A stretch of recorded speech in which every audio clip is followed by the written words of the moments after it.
Vamos a remontarnos a tiempos muy pretéritos. Imaginemos que estamos en Arabia Central, en el siglo VII. Estamos en los últimos días del paganismo, antes del surgimiento del Islam en esa zona.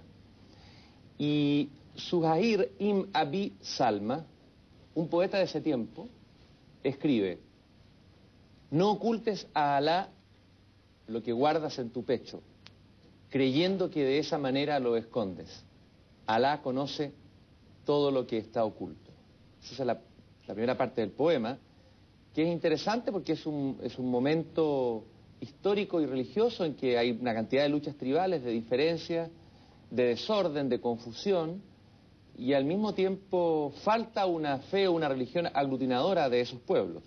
Y más adelante el poeta vuelve a referirse a Alá, Al-Ilá, el Dios, y dice así: es evidente que los hombres perecen sus propiedades, pero no veo al tiempo perecer. No veo nada que permanezca y sea eterno frente a los acontecimientos, excepto las montañas enraizadas y el cielo y los países, nuestro Señor y los días que son contados y las noches. Llama la atención en este poeta pagano de los últimos días del paganismo, antes del surgimiento del islamismo, la referencia en primer lugar a Alá, y en segundo lugar una especie de prefiguración de lo que será después el concepto de eternidad, cuando dice: no veo nada que permanezca y montañas enraizadas y el cielo y los países, nuestro Señor y los días que son contados y las noches. Y para hablar de lo que vendría después de este poeta y de este tiempo pagano, para volver a hablar, porque ya esta es nuestra segunda conversación que tenemos, está con nosotros Abdul Karim Paz, a quien le agradecemos su presencia aquí en La Belleza de Pensar. Gracias por estar conmigo en esta conversación. Bueno, el agradecido soy yo por esta invitación y bueno, es un gusto realmente poder compartir contigo y con todos los televidentes de tu programa este momento. Bueno, nosotros cuando conversábamos la vez anterior, entramos en varios temas, de alguna manera tocamos de pasada temas que ninguno de los dos creo que pensaríamos que iban a desencadenarse de la manera que se han desencadenado, impresionantemente, y que el Islam iba a volver a estar de moda, digamos, iba a estar presente en Occidente. Por lo tanto, nuestra conversación de hoy seguramente vamos a profundizar algunos de esos temas, para enriquecer las lecturas, porque yo creo que las lecturas que se están trajinando hoy día sobre los acontecimientos son muy pobres. Creo que estarás de acuerdo en eso. Sí, y yo, si me permitís, me gustaría decir algo del poema. Pero de todas maneras, partamos entonces comentando este poema de este poeta pagano, antes de la llegada de Mahoma. A ver, ¿cuál es tu reflexión sobre ese poema? Bueno, en realidad los árabes habían caído en una idolatría después de que Abraham había predicado en esas tierras, en la tierra de la Meca y demás, con su hijo Ismael, el monoteísmo. Y el templo de la Kaaba, o cubo, que quiere decir en árabe Kaaba, según la tradición, había sido construido por Adán y reconstruido por Abraham, como el templo dedicado al Dios único. Ya en la época de Muhammad, para el siglo VII de la era cristiana, el templo estaba lleno de ídolos, pero los árabes reconocían a Dios como el Señor de la Kaaba todavía, solamente que había otros dioses junto a él. Los árabes dicen Dios, en su idioma dicen Allah. Y esto es importante porque cualquier persona de habla árabe, sea judío, cristiano o ateo, cuando dice Dios dice Allah. De modo que decir que los árabes creen en Allah como algo distinto a Dios es como si dijéramos que los ingleses creen en God. Esto es muy elemental, pero digamos que muchos se confunden. Digamos, en la poesía pagana las referencias a Allah eran muy comunes, porque ellos asociaban a Dios otros dioses.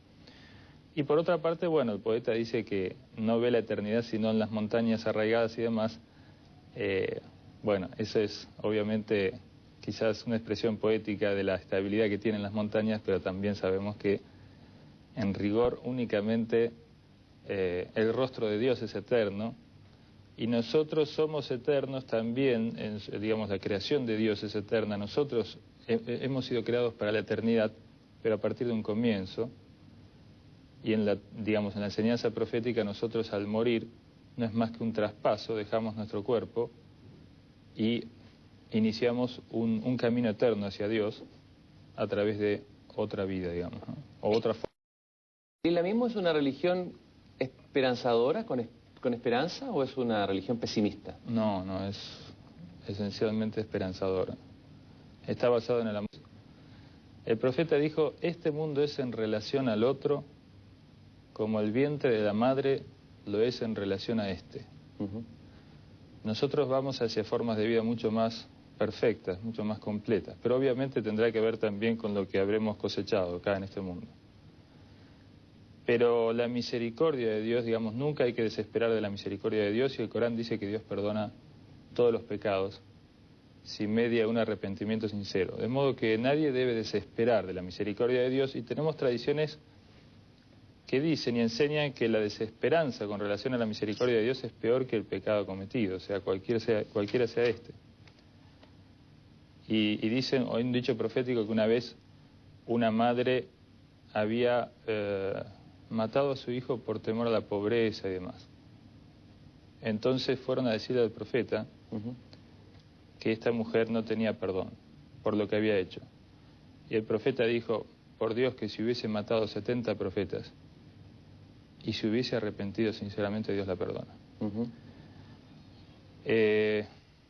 La misericordia de Dios, dice el Corán, cubre todas las cosas, es infinita, y Dios impuso su misericordia sobre su justicia. Porque si Dios actuase con justicia, no quedaría nadie sobre la faz de la tierra. Ahora, quisiera un poco reconstruir ese momento previo a la llegada de Mahoma, la aparición de Mahoma en la historia. ¿Cómo era la situación en el mundo árabe, digamos? ¿Cuál era la situación? ¿Qué ocurría? ¿Cuál era la confluencia de pueblos, de las guerras que habían? Bueno, digamos, los árabes en el centro de la península estaban totalmente al margen de las digamos, civilizaciones de entonces. No tenían desarrollo, más que, por supuesto, algunas cualidades, pero todavía no habían interactuado en el mundo de las grandes civilizaciones, Bizancio o Persia o la India o China o Etiopía, inclusive en su momento, etcétera. Ellos estaban al margen y digamos, doctrinariamente, religiosamente estaban en el paganismo, digamos. Había una división, una gran cantidad de dioses, cada tribu tenía su dios, y estos dioses eran pedazos de piedra, madera, eran muy rudimentaria, digamos, la fe y la doctrina y la ideología de estos pueblos, y políticamente también no se habían desarrollado mucho, todavía tenían un sistema políticamente basado en la fuerza de las tribus, que dicen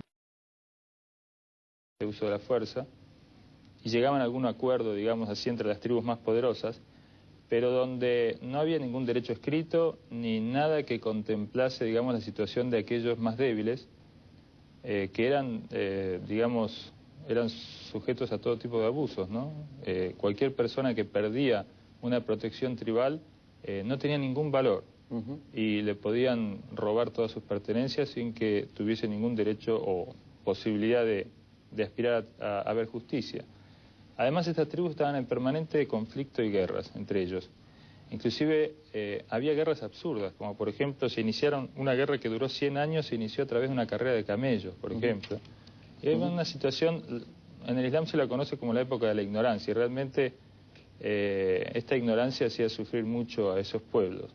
¿Se puede decir de alguna manera que el Islam cohesionó, unificó, civilizó un mundo que era un mundo disperso, fragmentado y... Sí, absolutamente. Le dio primero una unión trascendente, un sentido de vida, una unificación y una motivación civilizadora que después, en menos de 100 años, los árabes estaban llevando una luz civilizadora a un mundo que por otra parte estaba muy decadente para entonces. ¿Qué papel jugaban los beduinos en esto? Aparece citado, he leído varios fragmentos en el Corán sobre los beduinos.